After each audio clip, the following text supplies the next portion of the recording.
Hi everyone, and welcome to a second video in a series of videos on Sass. In the last video, we covered how to install as well as how to get started with Sass. So if you need help getting set up, check out that video first.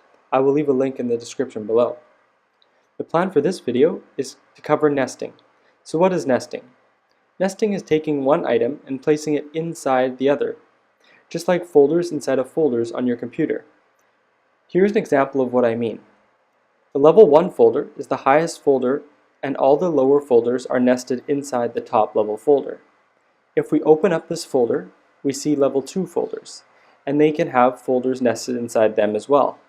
And we can keep going to Level 3, Level 4, or Level 5.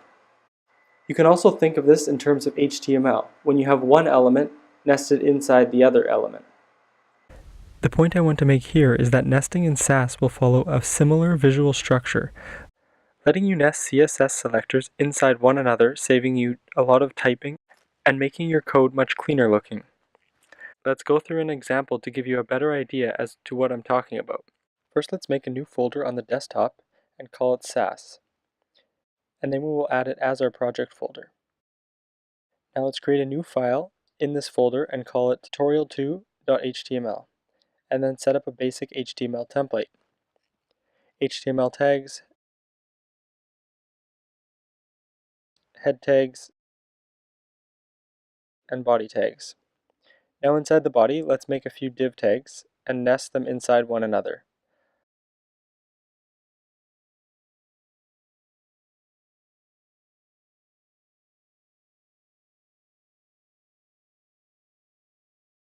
Let's also add some text inside some paragraph tags to finish off this HTML file.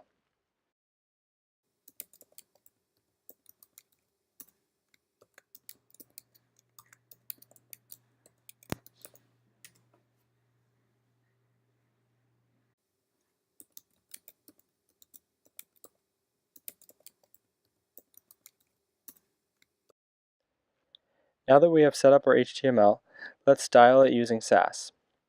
Create a new folder and call it CSS. Then a new file inside this folder and call it style.scss. Now we can go into Terminal and set up our watch for this file. Navigate to the directory where your style.scss file is located. For me, it's desktop/sass. Okay, now the watch command.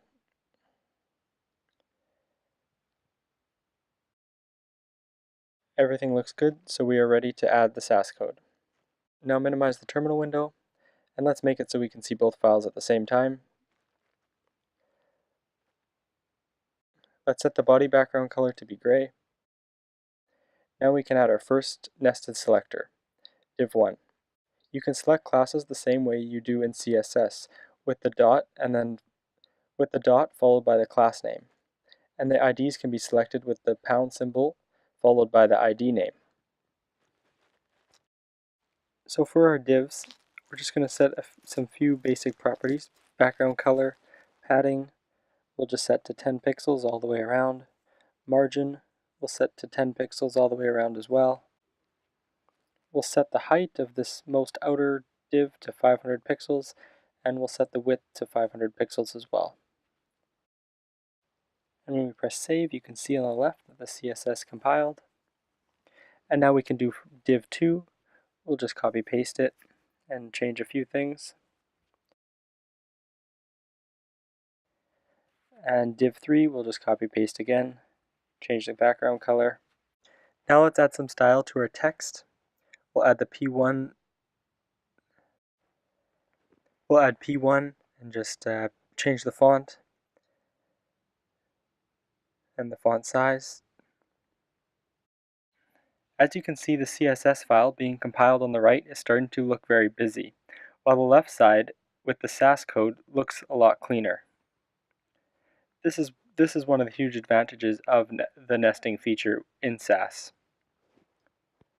Before we add div 4 and P2 to our style sheet, let's change div 4 from a class to an ID to give an example on using ID selectors in Sass. Now to select an element with a specific ID, just use the hashtag symbol followed by the ID name. Again, let's just copy the div information that we've already typed to save time. And for P2, let's set it to monospace as well, but only 15 pixels is the font size this time to change it up a bit. This should be it for our styling. Let's save the changes and check out what it looks like. Actually, let's add a title to our web page, and we still need to link the style.css file to the HTML file. Make sure you don't accidentally link the Sass file instead of the CSS file. Okay, now we can see what it looks like. Oops, looks like there's something wrong. Looks like the HTML file can't find our style sheet. Oh, it's just a typo. Let's save it again. Hit refresh. There's our beautiful web page that we styled using Sass. Let's add a few things to make it a bit clearer. We will add div 1, div 2, div 3, and div 4 to each element. Let's see how it looks now. There we go. Now we can see that div 3 is nested inside div 2, and div 2 is nested inside div 1. That's it for this video. I hope you now understand what nesting is and how you can use it to make your style sheets much easier to read. If you found this video helpful, please share it with others and don't forget to subscribe so you can stay up to date on all my videos.